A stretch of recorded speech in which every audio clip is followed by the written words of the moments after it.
সবাইকে স্বাগত জানাচ্ছি বাংলাদেশ সাহিত্য অলিম্পিয়াডের পক্ষ থেকে।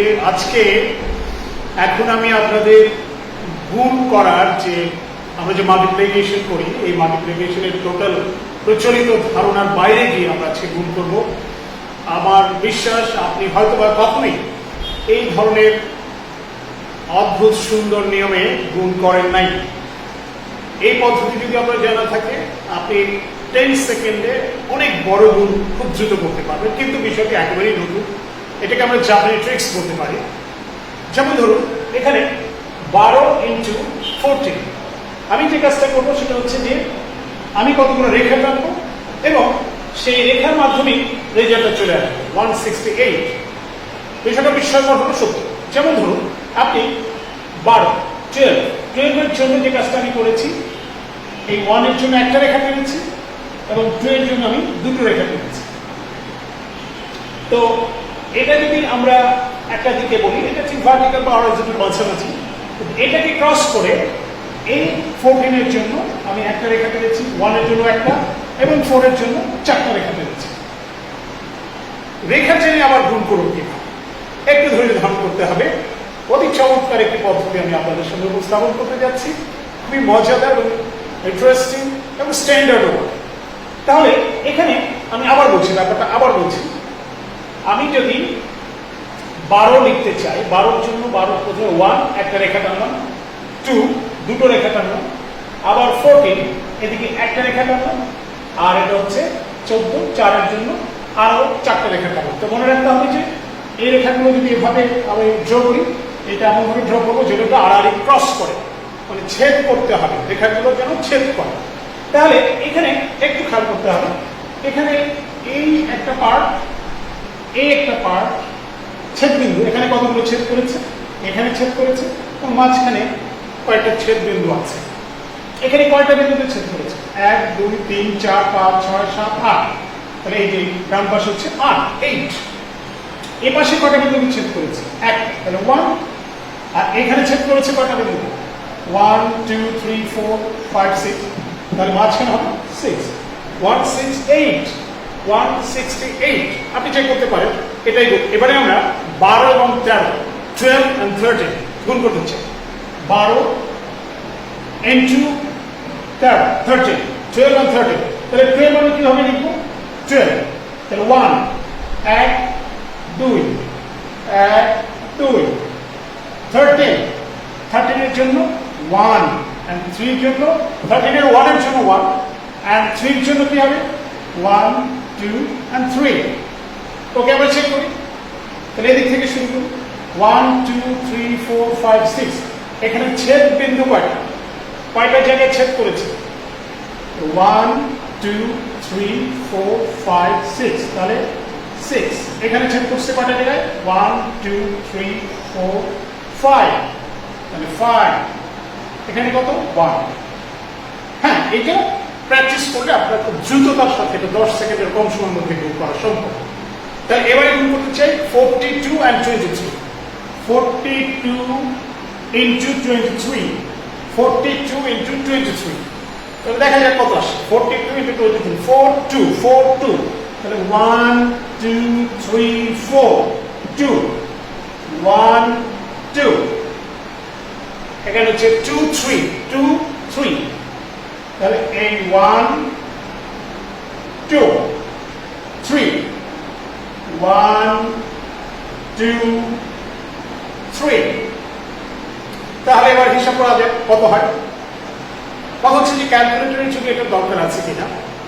আমরা অনেকেই জানি যে উইদাউট ক্যালকুলেটরের অনেক প্রতিযোগিতামূলক পরীক্ষায় ক্যালকুলেটর ইউজ করতে দেওয়া হয় না, আর তখন গুণগুলো করতেই হয়। আপনি যতই মেধাবী হোক, আপনার ক্যালকুলেশন স্পিড যদি খুব বেশি না থাকে, আপনার সমস্যা হবে। তো সেক্ষেত্রে এটা হঠাৎ করে আপনার কাছে নতুন এবং একটু অন্যরকম মনে হলেও, এটা কিন্তু প্র্যাকটিস করলে 10 সেকেন্ডের মধ্যে আপনি অনেক বড় সংখ্যা করতে পারবেন, ছোট সংখ্যা অবশ্যই করতে পারবেন। তো দেখা যাক এখানে কত আসে। এখানে তাহলে আমরা গুণ করছি 43 23। 4 এর জন্য 1 2 3 4, আর 2 এর জন্য 1 2 2 23 এর জন্য 1 2, আর 23 2 এর জন্য 1 2 and 3 এর জন্য তিনটা রেখা আমরা টানবো। এখন দেখতে হবে এটা হলো একটা পার্ট, এটা হলো মিডল পার্ট, এটা হচ্ছে তার আগের ডান পাশ থেকে আমরা লিখে আসবো। তাহলে কি লিখবো আমরা? ছেদ বিন্দুতে জাস্ট ক্রস করেছে, কয়টা জায়গায় ক্রস করেছে, রেখাগুলো ছেদ করেছে কয়টা জায়গায়। তাহলে 1 2 3 4 5 6 6 1 2 3 4 5 6 7 8 9 10 11 12 13 14 15 16। তাহলে 16 আসছে। এবারে কিন্তু একটু লক্ষণীয় ব্যাপার, 16 তো আপনি 16টা একবার লিখতে পারবেন। আমরা কি করি, 16 আসলে আমরা করি মানে 6টা লিখি, অনলি 6। তাহলে এখানে আমরা লিখবো 6। আর এই যে 1 আমরা কিন্তু ক্যারি করি, 1টা হাতে রাখি। তাহলে এখানে একটা 1 কিন্তু এখান থেকে আমরা পেয়ে গেছি, আগে থেকে 1 আছে। তাহলে এখানে কত? 1 2 3 4 5 6 7 8 8 আর এটা কত হলো? 9। তাহলে কত আসলো? 9। তাহলে মাল্টিপ্লিকেশন করে আপনি ক্যালকুলেটরে মাল্টিপ্লিকেশন করে দেখতে পারেন যেটা কত আসে? 966 966। এভাবে যে কোনো সংখ্যা আপনি হয়তো ভাবতে পারেন যে ছোট সংখ্যাগুলো হয়তো হচ্ছে, বড় সংখ্যাগুলো হয়। এবং আপনি যত প্র্যাকটিস করবেন, যত বেশি প্র্যাকটিস করবেন, তত দ্রুত অনেক বড় বড় বিগ নাম্বারগুলো আপনি মাল্টিপ্লিকেশন করতে পারবেন। দেখি এরপরে আমরা কত গুণ করতে চাই। আপনাদের ধারণা হতে পারে যে ছোট ছোট গুণগুলো হয়তো এভাবে করা সম্ভব, বড় গুণ হয়তো সম্ভব না। কিন্তু মজাদার ব্যাপার হচ্ছে আপনি যত বড় সংখ্যায় নেন এই নিয়মটা ফলো করেন। তাহলে আমরা দেখি একটা বড় সংখ্যার গুণ আমরা চেষ্টা করি। এখানে আছে কত? 235 এবং 365। 235 into 365 আমরা এই পদ্ধতি করে দেখবো যে কত আসে। রেখার মাধ্যমে এই সংখ্যাটা লিখতে চাই, অর্থাৎ সংখ্যা লিখছি রেখার মাধ্যমে, নাম্বারের মাধ্যমে নয়। এখানে একটা প্যাটার্ন বা কিছু রেখা মনে হলেও আসলে আমরা কিন্তু দুটো মাল্টিপ্লিকেশনের রেখার মাধ্যমে দুটো মাল্টিপ্লিকেশন দেখাচ্ছি। রেখাটা কিভাবে আঁকলাম? 235, 2 এর জন্য দুটো রেখা, 3 এর জন্য 3টা রেখা, 5 এর জন্য 5টা রেখা। একইভাবে 365, 3 এর জন্য 3টা রেখা, 6 এর জন্য 6টা রেখা, 5 এর জন্য 5টা রেখা। তো এবার দেখা যাক আসলে গুণফল কত আসে।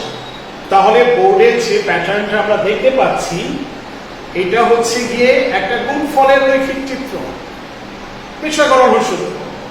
235 into 365 এর রৈখিক চিত্র কিভাবে? আমরা কিছুক্ষণ আগে বলেছি, আবার বলছি, 2 এর জন্য আমরা দুটো রেখা টেনেছি, 3 এর জন্য আমরা 3টা রেখা টেনেছি, 5 এর জন্য আমরা 5টা রেখা টেনেছি। আবার 365 এর জন্য এই যে 3টা রেখা টেনেছি 3 এর জন্য, এবং 6 এর জন্য 6টা রেখা টেনেছি, 5 এর জন্য 5টা রেখা টেনেছি। এটা এমন ভাবে টানতে হবে যেটা ক্রস করে, ছেদ করে। তাহলে এই যে ছেদ বিন্দুগুলো এগুলো হচ্ছে একেবারে ডান পাশের ডিজিটটা, এককের সংখ্যা বলতে পারি। আর এই পাশেরটা কিন্তু একেবারে বাম পাশে যেটা হচ্ছে সর্ববড়, যেটা দশক বা হাজার যাই হোক। তো এটা ফার্স্ট ডিজিট, এন্ড দেন এই ছেদ বিন্দু এবং এই ছেদ বিন্দু মিলে হচ্ছে দ্বিতীয় ডিজিট। এটা একেবারে বাম পাশেরটা, এটা হচ্ছে তার পাশেরটা, এইগুলো হচ্ছে মাঝখানের যে ডিজিটটা সেটা। আমরা জাস্ট ডট গুলো গুনবো, নাথিং এলস। এতে জটিলতার কিছুই নেই। যত বেশি প্র্যাকটিস তত দ্রুত করা যায়। এখন প্রথমবার এই জন্য মনে হচ্ছে খুব বেশি সময়, আসলে তা লাগে। আমরা দেখেছি 10 সেকেন্ডে অনেক বড় বড় গুণ করা সম্ভব। তাহলে আমরা কতগুলো আসে দেখা যায়। 1 2 3 4 5 1 2 3 4 5 5 5 দিয়ে 25। তাহলে 25 এর আমরা লিখবো 5, আর এখানে আমরা ক্যারি করব 2। আমরা এবারে লিখবো দ্বিতীয় ডিজিট, ডান দিক থেকে দ্বিতীয় ডিজিট যেটা। তাহলে 1 2 3 4 5 6 1 2 3 4 5। তাহলে 5 6 এ কত? 30, 30টা ক্রস চিহ্ন আছে এখানে, 30। 1 2 3 4 5 1 2 3 তাহলে 15, 15টা ক্রস চিহ্ন আছে এখানে, মানে 15টা ছেদ বিন্দু আছে। 15 আর 30 মিলে হলো 45, হাতে ক্যারি করেছিলাম আমরা 2। তাহলে কত হলো? 47। 47 এর আমরা কত লিখবো? 7, জাস্ট 7। দেখেন কত সহজে হয়ে যাচ্ছে ব্যাপারটা। 47 এর 7 লিখেছি, তাহলে এখানে আমরা ক্যারি করবো 4। ওকে, তাহলে এখানে কত? এখানে আছে হচ্ছে গিয়ে 1 2 3 1 2 3 4 5, তার মানে 15টা। 3 5 15টা ক্রস চিহ্ন আছে, 15টা ছেদ বিন্দু আছে। 1 2 3 4 5 6 1 2 3 3 6 18টা। 18 15 মিনিট কত হলো? 33, 33। 1 2 3 4 5 5 5 10 33 and 10 43 43 আর ক্যারি করেছিলাম আমরা 4। তাহলে কত আসলো? আবার 47 47 এর কত বসাবো? 7 বসাবো, জাস্ট 7। আবার ক্যারি করলাম কত? 4। তাহলে এবারে আমরা যাচ্ছি তারপরে ডিজিটটা কত আসে। তারপরের ডিজিটটা কত আসবে 1 2 3 4 5 6 7 8 9 1 2 3 4 5 6 তারপর 12 and 9 হলো 21 21 আর ক্যারি করেছি আমরা কত 4 25 এ 5 and ক্যারি করব কত 2 এবারে আমরা একেবারে লাস্ট ডিজিট যেটা সেটা আসছে তাহলে 1 2 3 4 5 6 and ক্যারি করেছি আমরা কত 2 6 and 2 হচ্ছে 8 তাহলে আসলো 85775 অর্থাৎ 85775 তার মানে হচ্ছে 235 into 365 এই গুণ করলে 85775 যাদের সন্দেহ আছে তারা ক্যালকুলেশন করে দেখতে পারে তাহলে বিষয়টা একটু নতুন কিন্তু বিষয়টা এটা কিন্তু আমরা অনেক বড় গুণ করেছি আপনি যদি নরমালি গুণ করতে চান আপনাকে কিন্তু বেশ কিছু সময় লাগবে আপনাকে গ্রহণ করতে হবে নতুন টাইপের বিষয়গুলো নিতে হবে আমাদের এই ভিডিওগুলোর মূল উদ্দেশ্য হচ্ছে ব্রেইনকে নতুন কিছু দাও